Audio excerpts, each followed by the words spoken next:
మహోత్సవం 2026కు తెలంగాణ సిద్ధమైంది. రాష్ట్ర ప్రభుత్వం ప్రతిష్టాత్మకంగా నిర్వహిస్తున్న ఈ కార్యక్రమం కోసం అటవీ శాఖ అంతా రెడీ చేసింది. రంగారెడ్డి జిల్లా గుర్రంగూడ ఎకో పార్క్ లో సీఎం రేవంత్ రెడ్డి నాగలింగ మొక్కను నాటి ఆ వన మహోత్సవ కార్యక్రమాన్ని ప్రారంభించబోతున్నారు. మంత్రి కొండా సురేఖ సైతం ఈ కార్యక్రమంలో పాల్గొని నేరేడు మొక్కను నాటనున్నారు. ప్రజాప్రతినిధులు, ఉన్నతాధికారులు, విద్యార్థులు, స్థానిక ప్రజలు కూడా మొక్కలు నాటి హరిత తెలంగాణ సాధనలో భాగస్వామ్యులు కానున్నారు. ఈ ఏడాది రాష్ట్ర వ్యాప్తంగా 16,06,000 మొక్కలు నాటాలని ప్రభుత్వం లక్ష్యంగా నిర్ణయించింది. ఇందుకోసం రాష్ట్ర వ్యాప్తంగా 13,242 నర్సరీల్లో మొక్కలను సిద్ధం చేసింది. పంచాయతీరాజ్ శాఖ ఆధ్వర్యంలో 6,18,00,000 మొక్కలు, హెచ్ఎండిఏ పరిధిలో 4,5 కోట్ల మొక్కలు నాటనుండగా అటవీ శాఖ ఆధ్వర్యంలో 89,59,000 మొక్కల పెంపకం చేపట్టనుంది.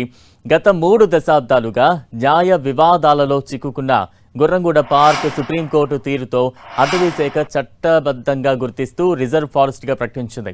ఇందులో 11,57,00,000 వ్యయంతో చేపట్టిన అభివృద్ధి పనులను ముఖ్యమంత్రి ప్రారంభించనున్నారు.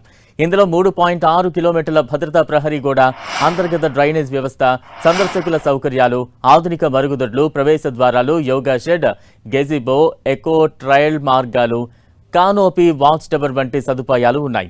అదనంగా 6,27,00,000తో పర్యావరణ పరిరక్షణ పనులు చేపట్టడంతో గుర్రంగూడ ఎకో పార్క్ మొత్తం 17,84,00,000 విలువైన అభివృద్ధి కార్యక్రమాలు అమలయ్యాయి.